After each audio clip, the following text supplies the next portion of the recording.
The reason why people are moving from religion is because they realize they've been bamboozled. They realize that they've been taught symptomatic thinking. That means I just tell you stuff and it's not based upon nothing real. We know that the Bible and the Quran and all of them are not history books. It has nothing to do with history. It's somebody's personal philosophy. And what people are finding out is that what they thought they loved about Christianity, what they thought they loved about Islam, is ancient Kemet. The teachings that's coming from ancient Kemet. So as more people begin to study ancient Kemet and start learning the truth, start learning about who they really are, is that these people who created civilization are their ancestors, and those ancestors are still with us. Those ancestors are in our DNA. So that's why there's so much programming to keep you in the matrix. I want to keep you singing to Jesus. I want you on your knees 5 times a day praying to Muhammad. I want you doing everything to stop you from thinking about who you are and how powerful you are. And when you see these images of ancient Kemet, you see yourself. So let me just say this again. People are moving to Kemetic spirituality because, number one, it's not a religion. I'm not putting you in another box. I'm not taking you from the frying pan into the boiling water. When you're in this box called religion, your culture and your ancestors are become irrelevant. In fact, you almost can't be faithful to your religion and still worship your African ancestors and culture. That is true. So that is suicidal in itself. Anytime your former enslaver gives you your religion, that's a problem. You are a continuation of your ancestors. You see, the ancestors aren't somebody in the graveyard or at the cemetery. The ancestors is a continuation of you in your DNA. They're with you. So what's so deep, Rich, is that your ancestors from the beginning of time is still walking with you every day. And you have the ability to tap into that information. So that becomes extremely dynamic. The idea that these ancestors are walking with you right now. And they are guiding you, giving you inspiration. But the Western world, through symbolic thought, is teaching you not to listen to yourself, not to talk to yourself. A person just told me, like right now, did the ancient Egyptians worship the sun? I said, no, they give honor and reverence to the sun, because without the sun, there's no life on this planet. So isn't that worth giving reverence to? Isn't that worth giving honor to? This can't go out of style. Spirituality can never go out of style. Woo. It is our essence. Okay. Okay, so I need you to understand that. It's not, spirituality isn't a man-made thing. Religion is a man-made thing. I'm putting you in a box so that I can control you. Some people say man created God. Man did. God is a man creation. You notice when I'm talking about Kemetic spirituality, I never mention no God. Right.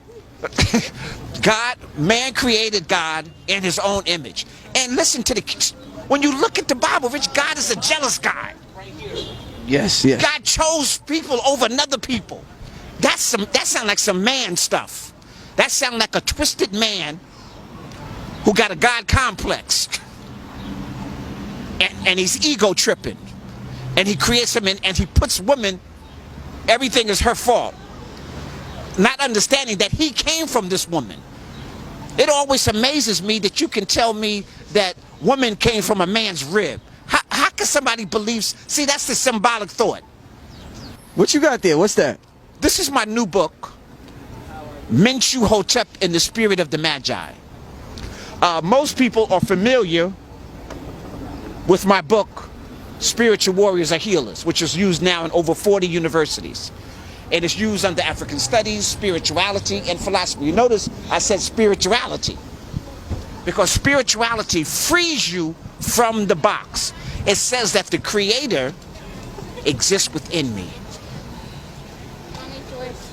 That we are divine human beings. We are divine spiritual beings having a divine human experience. You are not your body. You are your consciousness.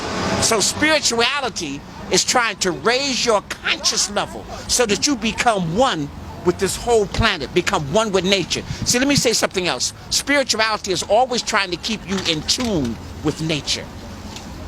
Religion is trying to control nature.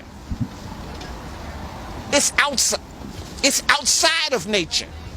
Give me an example how religion is trying to All right, control let me give you an nature. example. When I talk about the nature is your heartbeat. The nature is a water drop. The nature is the ocean. The nature is the earth. The nature is your breath. The nature is all that can be conceived of, and that which cannot be conceived of is still part of the nature. Now, did you define God like that? God is a bug. No, I don't think so. I don't think nobody. But I define that's part of the nature. And that I am the nature. People get upset. Like if you said, I'm God, people can't even handle that. But if you say, I'm part of the divine nature, and I have the will and the ability that's unlimited. A man is as he thinketh. A woman is as she thinketh. If you think on a high level, you vibrate to a high level. What, didn't Jesus say in the book, if you're following it, that you are capable of doing all those things that I do and even more? And more. And more? So that's what I'm talking about. He was talking about spirituality, not religion. On this relief, brothers and sisters, you can see many concepts where they came in, as I said, like scavengers and picked different pieces. On this particular relief, you can see where the Western world through Judaism took a piece of a concept of the creation story from. You can see where the Greek philosophers took a concept of Greek philosophy from. And you can also see where Christianity took a concept, European Christianity took a concept from. So let's break it down. Again, carved in stone on the temple of Aset, right here on the island of Philae. It is here. It tells where the Western world literally came like scavengers and took various scenes to make up the Western world. And one of those scenes is we see that Hermes Trismegistus in Greek mythology, they literally took it from Tahuti. It is here that our ancestors had us study from the 42 books of Tahuti, representing science, law, and intelligence, who was represented as the ibis bird that you saw. We saw those little white birds that we saw come over here. So our ancestors looked at nature. We didn't worship the bird, but it was an attribute of science, attribute of intelligence. Tahuti writing down the deeds of our life on earth as we lived here. This is where the Western philosophical thought, Greeks took their concept of Hermes Trismegistus from Tahuti, now called thought too.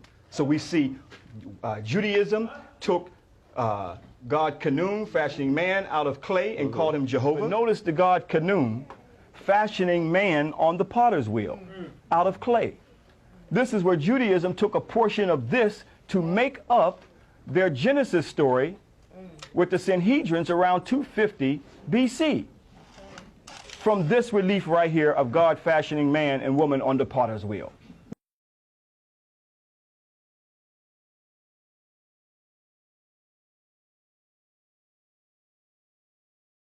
And they took other concepts of Atum from Heliopolis, creation story, or the city of On, to make up their Adam as a man, when actually it was Atum the son.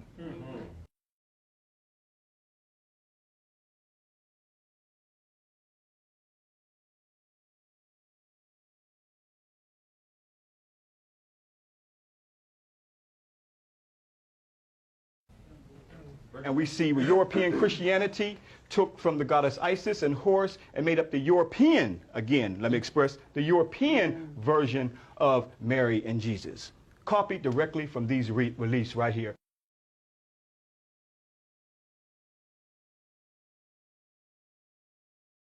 So you got Greek philosophy, where he took from Tahuti and called it Hermes Trismegistus. You got the Jehovah Genesis creation story, and the Bible, where they took from Khnum, fashioning man on the potter's wheel out of clay, and they turned it into making man out of clay, Adam out of clay. And you also got Christianity right here showing Isis lactating or breastfeeding the holy child Horus, who was born of immaculate conception and virgin birth. Three concepts just from this one relief. You see, all carved in stone.